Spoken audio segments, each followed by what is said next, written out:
ಇವತ್ತೊಂದು ಪತ್ರಿಕೆಯಲ್ಲೂ ಬಂದಿದೆ. ಬಿಜೆಪಿಗರ ಮೇಲೆ ಮೊಟ್ಟೆ ಎಸೆದವರು ಕಾಂಗ್ರೆಸ್ ಶಾಸಕ ಪುತ್ರನ ಬೆಂಬಲಿಗರು. ಯಾರದು ಪುತ್ರ? ಕಾಂಗ್ರೆಸ್ ಶಾಸಕರ ಪುತ್ರ. ಪುಂಡಾಟ ಆಡುವ ಪುತ್ರ ಯಾರಿರ್ಬೋದು ಹೇಳಿ?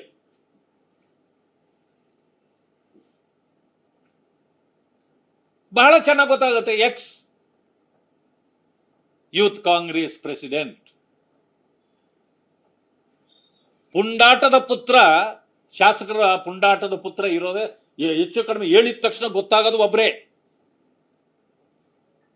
ಮೊಟ್ಟೆ ಖರೀದಿ ಮಾಡಿಬಿಟ್ರಂತೆ. ಖರೀದಿ ಯಾಕೆ ಮಾಡಿದ್ರಿ? ಮಕ್ಕಳದು ಕದ್ದಿದ್ದು ಎಲ್ಲಿಟ್ರಿ?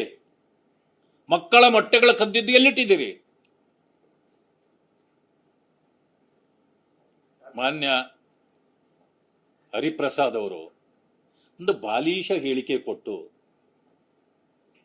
ಆ ಕಾಂಗ್ರೆಸ್ನ ಮರ್ಯಾದೆ ಗೌರವ ಏನಿತ್ತಲ್ಲ ಅದೆಲ್ಲ ತೆಗೆದುಬಿಟ್ರು. ಅವರು ರಾಜ್ಯದ ಜನರ ಕ್ಷಮೆ ಯಾಚನೆ ಮಾಡಬೇಕು. ಈ ಜವಾಬ್ದಾರಿ ಸ್ಥಾನದಲ್ಲಿದ್ದು ಇಂಥ ಬಾಲೀಶ ಹೇಳಿಕೆಗಳನ್ನು ಕೊಡೋದ್ರ ಬದಲು ಅವರು ರಾಜೀನಾಮೆ ಕೊಟ್ಟು ರಾಜಕೀಯ ಸನ್ಯಾಸ ತೆಗೆದುಕೊಳ್ಳೋದು ಸೂಕ್ತ ಅಂತೇಳಿ ನಾನು ಹೇಳಲಿಕ್ಕೆ ಬಯಸ್ತೇನೆ. ಇವತ್ತೊಂದು ಪತ್ರಿಕೆಯಲ್ಲೂ ಬಂದಿದೆ. ಬಿಜೆಪಿಗರ ಮೇಲೆ ಮೊಟ್ಟೆ ಎಸೆದವರು ಕಾಂಗ್ರೆಸ್ ಶಾಸಕ ಪುತ್ರನ ಬೆಂಬಲಿಗರು. ಯಾರದು ಪುತ್ರ? ಕಾಂಗ್ರೆಸ್ ಶಾಸಕರ ಪುತ್ರ. ಪುಂಡಾಟ ಆಡುವ ಪುತ್ರ ಯಾರಿರ್ಬೋದು ಹೇಳಿ?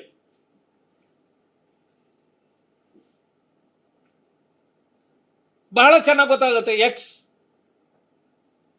Youth Congress president. ಪುಂಡಾಟದ ಪುತ್ರ, ಶಾಸಕರ ಪುಂಡಾಟದ ಪುತ್ರ ಇರೋದೇ ಹೆಚ್ಚು ಕಡಿಮೆ ಹೇಳಿದ ತಕ್ಷಣ ಗೊತ್ತಾಗೋದು ಒಬ್ರೇ. ಮೊಟ್ಟೆ ಖರೀದಿ ಮಾಡಿಬಿಟ್ರಂತೆ. ಖರೀದಿ ಯಾಕೆ ಮಾಡಿದ್ರಿ? ಮಕ್ಕಳದು ಕದ್ದಿದ್ದು ಎಲ್ಲಿಟ್ರಿ? ಮಕ್ಕಳ ಮೊಟ್ಟೆಗಳ ಕದ್ದಿದ್ದು ಎಲ್ಲಿಟ್ಟಿದ್ದೀರಿ? ಮಾನ್ಯ ಹರಿಪ್ರಸಾದ್ ಅವರು ಒಂದು ಬಾಲೀಶ ಹೇಳಿಕೆ ಕೊಟ್ಟು ಆ ಕಾಂಗ್ರೆಸ್ನ ಮರ್ಯಾದೆ ಗೌರವ ಏನಿತ್ತಲ್ಲ ಅದೆಲ್ಲ ತೆಗೆದುಬಿಟ್ರು. ಅವರು ರಾಜ್ಯದ ಜನರ ಕ್ಷಮೆ ಯಾಚನೆ ಮಾಡಬೇಕು. ಈ ಜವಾಬ್ದಾರಿ ಸ್ಥಾನದಲ್ಲಿದ್ದು ಇಂಥ ಬಾಲೀಶ ಹೇಳಿಕೆಗಳನ್ನು ಕೊಡೋದ್ರ ಬದಲು ಅವರು ರಾಜೀನಾಮೆ ಕೊಟ್ಟು ರಾಜಕೀಯ ಸನ್ಯಾಸ ತೆಗೆದುಕೊಳ್ಳೋದು ಸೂಕ್ತ ಅಂತೇಳಿ ನಾನು ಹೇಳಲಿಕ್ಕೆ ಬಯಸ್ತೇನೆ. ಇವತ್ತೊಂದು ಪತ್ರಿಕೆಯಲ್ಲೂ ಬಂದಿದೆ. ಬಿಜೆಪಿಗರ ಮೇಲೆ ಮೊಟ್ಟೆ ಎಸೆದವರು ಕಾಂಗ್ರೆಸ್ ಶಾಸಕ ಪುತ್ರನ ಬೆಂಬಲಿಗರು. ಯಾರದು ಪುತ್ರ? ಕಾಂಗ್ರೆಸ್ ಶಾಸಕರ ಪುತ್ರ. ಪುಂಡಾಟ ಆಡುವ ಪುತ್ರ ಯಾರಿರ್ಬೋದು ಹೇಳಿ?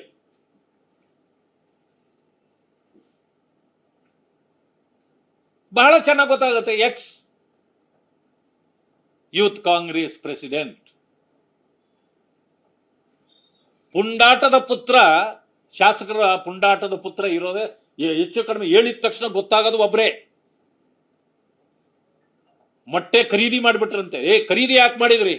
ಮಕ್ಕಳದು ಕದ್ದಿದ್ದು ಎಲ್ಲಿಟ್ರಿ? ಮಕ್ಕಳ ಮೊಟ್ಟೆಗಳ ಕದ್ದಿದ್ದು ಎಲ್ಲಿಟ್ಟಿದ್ದೀರಿ? ಮಾನ್ಯ ಹರಿಪ್ರಸಾದ್ ಅವರು ಒಂದು ಬಾಲೀಶ ಹೇಳಿಕೆ ಕೊಟ್ಟು ಆ ಕಾಂಗ್ರೆಸ್ನ ಮರ್ಯಾದೆ ಗೌರವ ಏನಿತ್ತಲ್ಲ ಅದೆಲ್ಲ ತೆಗೆದುಬಿಟ್ರು. ಅವರು ರಾಜ್ಯದ ಜನರ ಕ್ಷಮೆ ಯಾಚನೆ ಮಾಡಬೇಕು. ಈ ಜವಾಬ್ದಾರಿ ಸ್ಥಾನದಲ್ಲಿದ್ದು ಇಂಥ ಬಾಲೀಶ ಹೇಳಿಕೆಗಳನ್ನು ಕೊಡೋದ್ರ ಬದಲು ಅವರು ರಾಜೀನಾಮೆ ಕೊಟ್ಟು ರಾಜಕೀಯ ಸನ್ಯಾಸ ತೆಗೆದುಕೊಳ್ಳೋದು ಸೂಕ್ತ ಅಂತೇಳಿ ನಾನು ಹೇಳಲಿಕ್ಕೆ ಬಯಸ್ತೇನೆ.